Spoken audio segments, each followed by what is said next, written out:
Ry malagasy, zoky zandry zanaka, ampelatagnanao ny hoavin'ny firenena, ataovy ny safidy tsy ankaterena.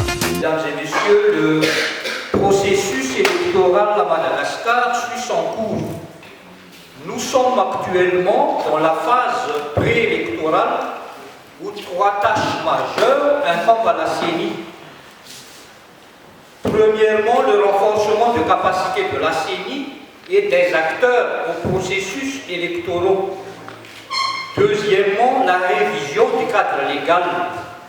Troisièmement, le fichier électoral. En ce qui concerne le renforcement de capacité de la CENI, ceci s'est effectué tout le long du mois de juillet dernier au niveau des chefs-lieux de province, sauf pour Antananarive qui s'est déroulé en Tirabé.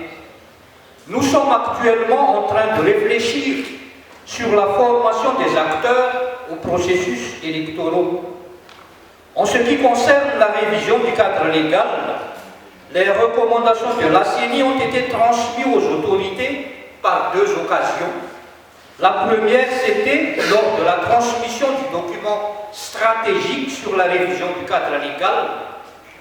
Annexé à ce document, toutes les idées des participants aux ateliers, même celles qui n'ont pas été prises puisqu'ayant eu des incidences constitutionnelles.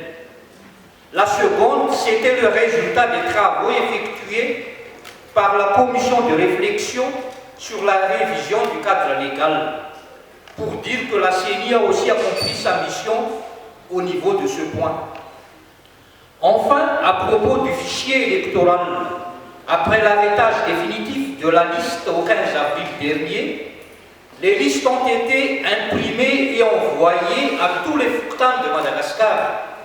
Maintenant, les électeurs devraient voir et vérifier leur nom à ce niveau ou d'apporter les corrections nécessaires pour l'amélioration de la liste. Parallèlement à tout cela, la CENI effectue actuellement un audit interne de la liste électorale.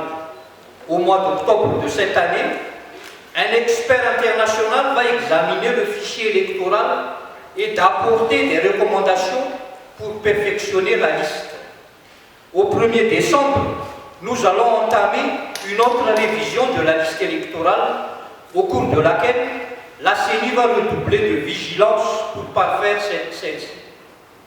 En tout cas, nous sollicitons la contribution de tout le monde pour nous révéler dès maintenant les imperfections qui pourraient être décelées ici et là pour toujours améliorer la fiabilité du fichier électoral.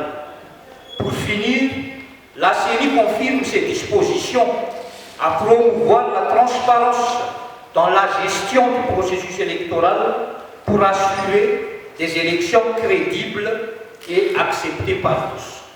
Merci.